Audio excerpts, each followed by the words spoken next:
In the meantime, maybe Fil Waters, if you could jump in here with your homicide detective background, how do you catch a guy like this who just stalks in the middle of the night and goes up to the most helpless of victims and puts a gun to their head? Well, it's definitely a challenge, and good to be back with you, Ashleigh. I'll tell you something like this. We had something similar to this in Houston at one point, this random killing of homeless people that were targeted. In a thing like this, the one of the main problems you have is that you don't know where the suspect is coming from. So if it's near these large highways, he's coming in from a different area into a target-rich environment. He's doing what he's doing, and then he's departing. Now, obviously, these pictures, these images are coming off of CCTV footage. So I would think that the detectives are attempting to track that vehicle through CCTV footage.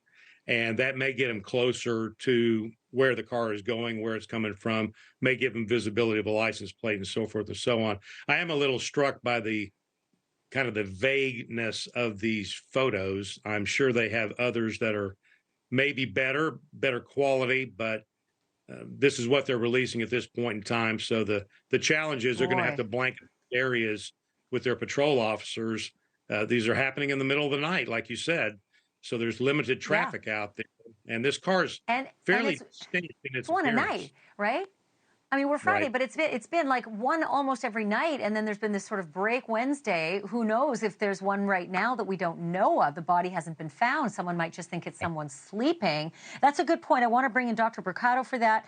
You know, they've talked about it being a serial killer in LA, Dr. Brucato, but you wrote the book literally on spree killing, and we have seen this before.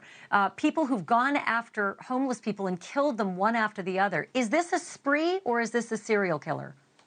This is a spree killer because of the lack of cooling off period between the offenses.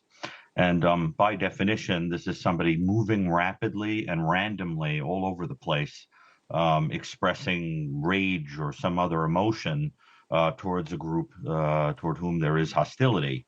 I'll tell you, I was one of the two creators and of the Columbia Mass Murder Database during my time at Columbia Medical Center. That's the largest study that was ever done of spree and mass murderers across 119 years of research, 119 years of cases. And I can tell you that the vast majority of spree killers are going to be people that have experienced some emotional event that infuriates them or leaves them feeling hopeless or small or pathetic. And then they go out and target individuals to feel that they've leveled the playing field. And so what I think we're going to find out is that there was some sort of impetus event like that. The question is, why homeless people? And what I can tell you from the research is we're likely going to determine that either there is a specific grudge for some of the reasons that you mentioned earlier, perhaps political, perhaps some other thing related to irritation, that there's a rise in homeless people.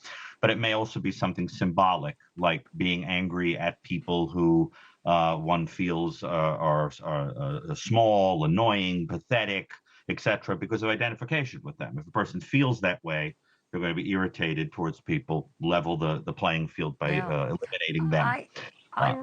I really hope it's not political in nature, because, you know, there has been so much political rhetoric about homelessness, especially in California. And in fact, Mark Geragos, jump in here if you would for me, because part of it, I don't even want to get to the politics of it, but there are politics when it comes to allotting resources to fan out and warn these people. These people on the sidewalk don't see cable news. They don't hear the radio. They probably don't even have a phone, many of them. What's the outreach going to look like? Like, how are the LAPD going to get out to the tens of thousands of homeless people out on the street to warn them that this Night Stalker is out there? Well, it's funny you mentioned the term Night Stalker, because when there was the so-called Night Stalker, Richard Ramirez, in Los Angeles, that spread like wildfire. It became kind of a phenomenon that gripped LA. One of the reasons for that is because Richard Ramirez was doing home invasions. It could have there, but for the grace of God walked you, so to speak. So people were panicked because he was going into houses. Thank you for watching.